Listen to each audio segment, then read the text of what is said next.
नमस्कार। आप सभी लोगों का स्वागत करता ही हूं अब आपके अपने एडी आयुर्वेद यूट्यूब चैनल पे।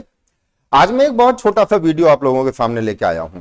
हालांकि कंटिन्यूएशन में जो चल रहा था वो धीरे धीरे अपना चलता रहेगा, पर कई जो मेरे स्टूडेंट्स हैं जो पीजी की तैयारी भी कर रहे हैं और जो पीजी करके भी निकल चुके हैं, कहीं पे भी अपना पीजी वगैरह कर रहे हैं।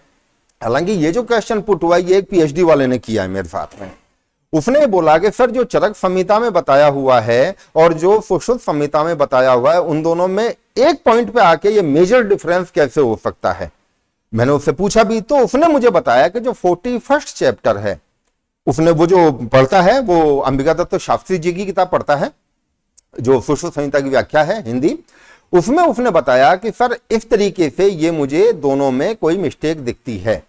मैंने भी थोड़ा गौर किया, हालांकि पहले भी गौर किया था, उसको मैं अपनी ध्वनि हिंदी व्याख्या में ऑलरेडी ठीक कर भी चुका हूं, पर जब उसने बताया तो मैं सोच रहा हूं कि आप सभी लोगों को भी यह चीज पता होनी चाहिए। आइए हम देखते हैं जो 41st चैप्टर है। हालांकि किताब मेरे पास है। 41वां अध्याय जो है उसमें 9वें नंबर का 9th नंबर का जो गद्य है, मैं गद्य ही यहां पे कोट करूंगा क्योंकि पूरा का पूरा गद्यात्मक ही है, श्लोक नहीं है। हालांकि श्लोक मान सकते हैं आप बोलना चाहे तो जनरल लैंग्वेज में। यहां बताया हुआ है अनेन निदर्शनेन नान औषधि भूतम जगत किंचित द्रव्यमस्तीति कृत्वा तम तम युक्ति विशेषमर्थम चाभि समीक्ष स्व वीर्य गुण युक्तानि द्रव्याणि कार्मुकानि भवन्ति। इसके आगे गौर कीजिएगा, तानि वो सारी औषधियां यदा कुर्वन्ति स कालः यत् कुर्वन्ति तत् अधिकरणम यथा कुर्वन्ति स उपायः और यत् निष्पादयन्ति यन् निष्पादयन्ति तत्फलम इति। यहां पे ये चीज बताई हुई है। अब पीजी के हिसाब से जो भी इंपॉर्टेंट बताए जाते हैं, जो कि अभी जितने भी स्टूडेंट्स मुझे पूछ रहे थे उनके आधार पे ही मैं बोल रहा हूं, वो ये कहते हैं कि चरक में भी इसी तरीके की चीज है। और चरक में जो बताई हुई है वो है 26th चैप्टर आत्रेय भद्र काप्य अध्याय। और ये वाला जो चैप्टर है ये है द्रव्य विशेष विज्ञानी है सुश्रुत संहिता में। चरक संहिता में जो है वो है आत्रेय भद्र काप्य 26th चैप्टर है। इसके 13th नंबर के गद्य में ये आचार्य लिखते हैं यहां पे 3rd लाइन में, तम तम अभिप्रेत्य, आगे अब गौर करना, यत् कुर्वन्ति तत्कर्म येन कुर्वन्ति तद् वीर्यम यत्र कुर्वन्ति तत् अधिकरणम यदा कुर्वन्ति स कालः यथा कुर्वन्ति स उपाय और यत् साधयन्ति तत् फलम। अब यहां बताते हैं कि चरक में क्या है। चरक में बताया हुआ कि साहब यत् कुर्वन्ति तत्कर्म, तो यहां पे चरक में यत् कुर्वन्ति तत् अधिकरणम ये सुश्रुत में बताया हुआ है। तो इस चीज को इंपॉर्टेंट माने, इसको याद करें और इसको ही अगर आता है तो यत् कुर्वन्ति आता है तो तत् अधिकरण लिखना है सुश्रुत की जगह। हकीकत ये है, वास्तविकता में अगर हम इस बात को गहराई से पूरा सोचते हैं तो ये व्याकरण की दृष्टि से भी गलत है और केवल एक प्रिंटिंग मिस्टेक है ये।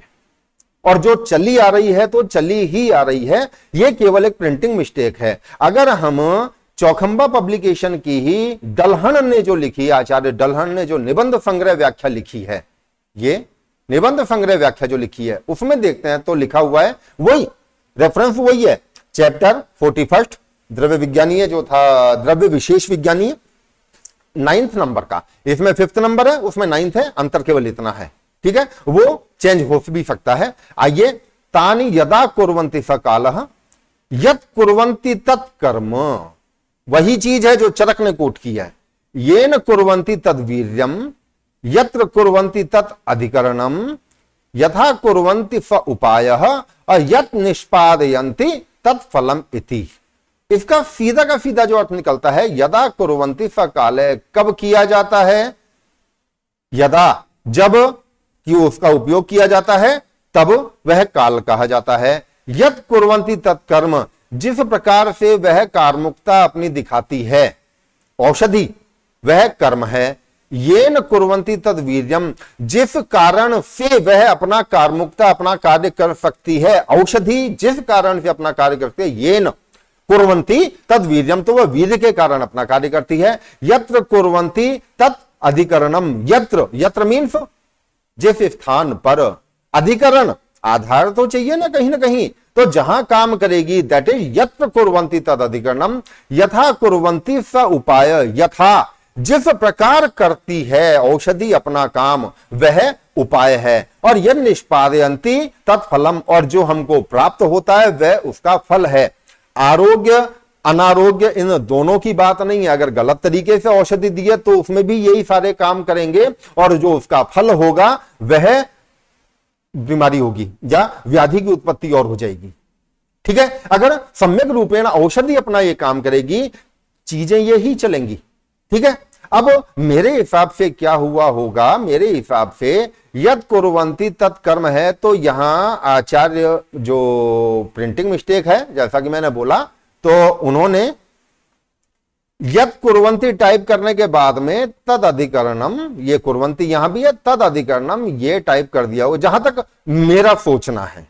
ठीक है, व्याकरण की दृष्टि से भी यही सही है, व्याकरण की दृष्टि से यह भी सही नहीं है। यद कुर्वन्ति तद अधिकरणम नहीं हो सकता, और मैं उसी पब्लिकेशन की डलहन की निबंध संग्रह व्याख्या को कोट कर रहा हूं। हालांकि इसके पक्ष में मैं 2-3 चीजें और बताऊंगा।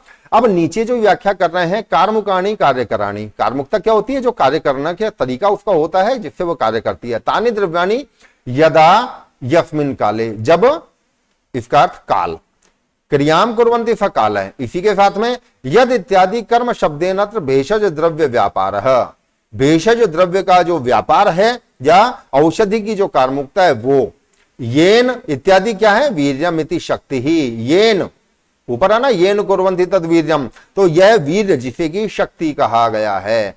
अधिकरणम इति यत्र इत्यादि से है, यत्र कुर्वन्ति तद अधिकरणम, तो अधिकरणम इति पंच महाभूत शरीर समवायी लक्षण पुरुषो अधिकरणम। ऑब्वियस है, चिकित्सा पुरुष आप लोगों ने पढ़ा भी है, पंच महाभूत शरीर समवाय इति पुरुष है। आत्मा और पंच महाभूत जहां मिलते हैं, चिकित्सा उसी की तो की जाती है, दैट इज अधिकरण। और अधिकरण के लिए यत्र का ही उपयोग, यत्र अव्यय का ही उपयोग किया हुआ है। आप किसी संस्कृत के विद्वान से भी पूछना, या कोई जो शास्त्री वगैरह ये जो होते हैं, आप उनसे पूछना, वो इसको बिल्कुल गलत ठहराएंगे।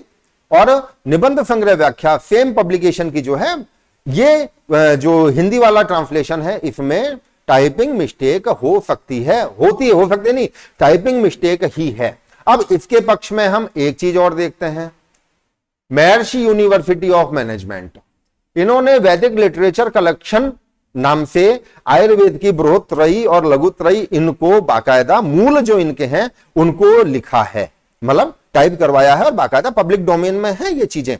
वो भी क्या लिखते हैं, यदा कुर्वन्ति स कालः, यत् कुर्वन्ति तत्कर्म, येन कुर्वन्ति तद वीर्यम, यत्र कुर्वन्ति तद अधिकरणम, यथा कुर्वन्ति स उपायः, यन् निष्पादयन्ति तत्फलम् इति।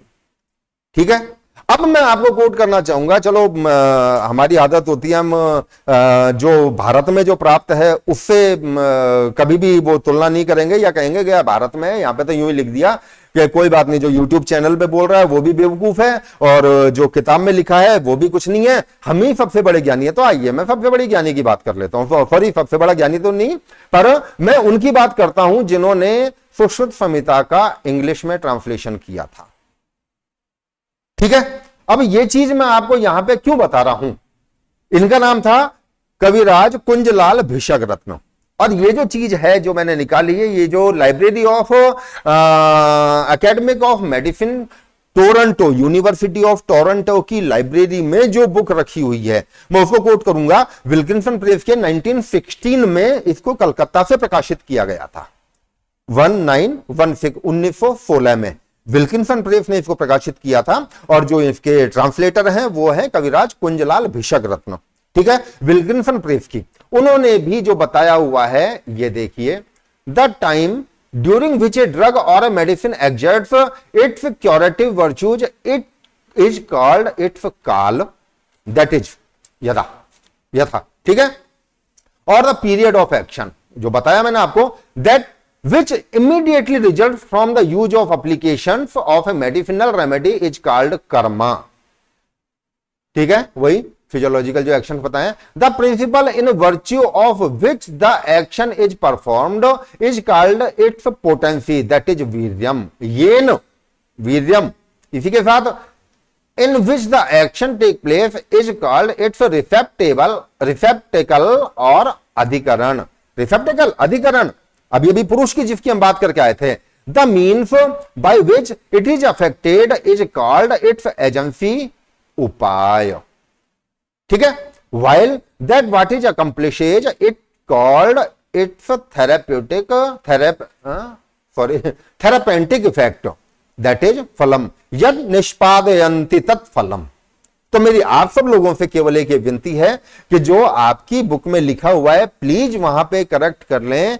आचार्य चरक और आचार्य सुश्रुत दोनों ने इस जगह औषधि का कारमुक्ता, उसका अधिकरण वीर्य से काम करती है, काल के साथ में क्या अव्यय लगा हुआ है, अधिकरण के साथ क्या अव्यय है, कर्म के साथ क्या अव्यय, दोनों का सेम है, एज इट इज है, कहीं भी कोई अंतर नहीं है। कृपया करके आप लोग अपनी किताब में इसको ठीक कर लें। जो आपको नहीं तो कम से कम आपके आने वाली जनरेशंस को तो आप लोग बता पाएंगे, जो आपके जूनियर्स हैं, जनरेशंस का मतलब मेरा यहाँ जूनियर से लिया जाए एक एक पीढ़ी में, और जो ध्वनि हिंदी व्याख्या में उसमें तो ये सारी की सारी चीजें आपको मिलेंगी ही।